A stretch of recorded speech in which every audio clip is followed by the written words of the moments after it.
Salut tout le monde, ici iPhone THQ. Aujourd'hui, je vais vous présenter une application qui est maintenant disponible sur Cydia qui s'appelle Scrolling Board.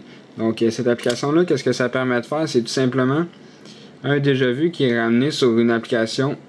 Dans le fond, ça combine InfiniFolders puis InfiniDoc dans la même application, mais ça rajoute plusieurs options. Donc, des options pour votre Springboard, pour votre doc, puis pour les dossiers.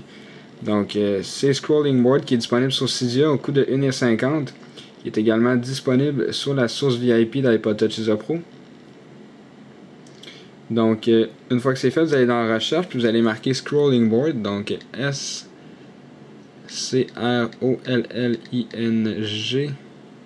Donc, je vais juste vous montrer ça. Scrolling Board, tout collé, c'est la version 1.14. Donc, celle-là, c'est celle-là de Big Boss. Puis, vous avez un peu d'informations, ça dit Scrolling Dock and Folders All in One. Donc c'est comme InfiniDoc et InfiniFolders dans la même application, mais il y a plus d'options que je vais vous montrer tout à l'heure. Donc faites installer, confirmer si vous voulez l'application. Une fois que c'est fait, ça va vous demander de relancer votre Springboard. Donc ensuite, les options par défaut, c'est que dès que vous allez avoir installé l'application, vous allez avoir InfiniFolder installé. Comme ça, vous pouvez voir que vous pouvez scroller comme ça d'une page à l'autre vers le bas. Puis vous avez InfiniDoc d'installer également, qui permet d'avoir des pages. Mais comme vous voyez, vous avez ici des points qui remplacent le Springboard par des carrés. Puis, qu'est-ce qui est bien, c'est que vous avez les iPod Control dans votre dock, puis vous avez une barre de volume et un bouton pour le AirPlay. Donc, vous voyez tout ça par des petits, comment je pourrais dire, des petits points. Mais quand que vous faites tourner une page de Springboard, ça revient comme des points ici. Comme ça, tandis que quand c'est dans le dock, ça change pour des carrés. Donc là, je vais vous montrer quelques options avec Scrolling Board. Donc, premièrement, ici, vous avez, ça c'est les options pour le dock. Donc, si vous vous mettez à On Scrolling Dock, ça va tout simplement faire bouger votre dock ou non. Ici, iPod Control, c'est que si vous voulez pas, vous le mettez à Off. Puis, vous aurez tout simplement pas les iPod Control. Donc, moi, je préfère le mettre à On. Ici, Start in iPod Controls. Donc, si vous le mettez à On, à chaque fois que vous allez fermer l'application, ça va tout le temps atterrir sur les iPod Controls comme ça. Il va falloir tourner vers la droite pour retourner à vos applications sur le dock. Donc, ici, Page Indicator, c'est que si vous le mettez à Off, vous n'avez pas les petits carrés dans le bas, comme je vous ai dit tout à l'heure. Ça va rester sur le rond du Springboard. Donc, vous avez ça ici.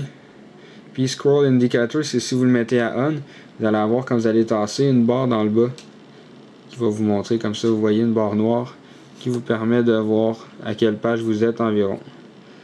Donc, il y a ce qui est possible. Ici, Always Show Indicator, c'est pour tout le temps montrer les indicateurs.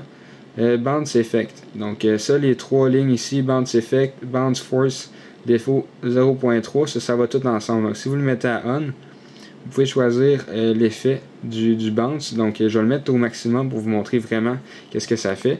C'est lorsque vous changez de page sur votre dock, boum, ça fait comme un effet, ça fait bouger votre dock comme ça. C'est sûr que là, il est au maximum, fait que ça bouge beaucoup.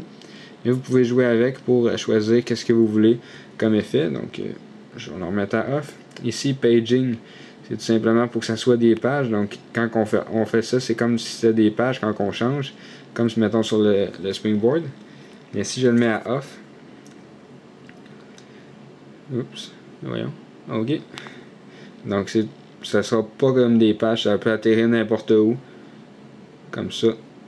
Donc, c'est sûr, c'est à votre goût. Donc, moi, je préfère qu'il y ait des pages pour que ça soit plus organisé. Ici, icône par page, c'est en mode portrait. Combien d'icônes vous voulez sur votre dock en portrait. Puis, le deuxième, c'est en landscape. Combien vous voulez si vous avez USB rotator par exemple.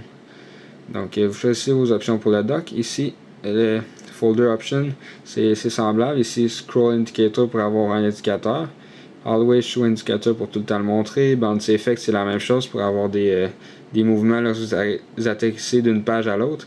Ici, paging, si vous voulez que ça soit une page ou non. Donc ici, c'est la même chose pour le Springboard. Donc vous avez le bounce effect. C'est la seule chose qu'il y a pour le Springboard, c'est quand vous tassez de page, si vous voulez qu'il y ait un effet. Donc, dans le fond, c'était ça. Je vais vous montrer qu'est-ce que ça donne si on le met au maximum. Je vais juste tasser un icône sur une autre page. Donc, comme ça. Puis là, on peut voir que ça bouge à chaque fois qu'on atterrit d'une page à l'autre. Donc dans le fond, c'est ça, c'était tout simplement pour vous montrer les fonctionnalités de l'application Scrolling Board qui permet d'avoir infini d'icônes dans les dossiers et d'avoir un Scrolling Board, d'avoir un dock qui glisse comme ça, mais avec plus de fonctionnalités que InfiniDock. Donc dans le fond, c'était pour vous montrer cette application-là, c'est iPhone THQ. N'oubliez pas de vous abonner à mon canal de YouTube juste en cliquant en haut sur le bouton s'abonner. Et cela va vous permettre de recevoir toutes les prochaines vidéos que je vais mettre en ligne. Et visitez aussi le site internet iPodTouchUserPro.com. Merci beaucoup, au revoir.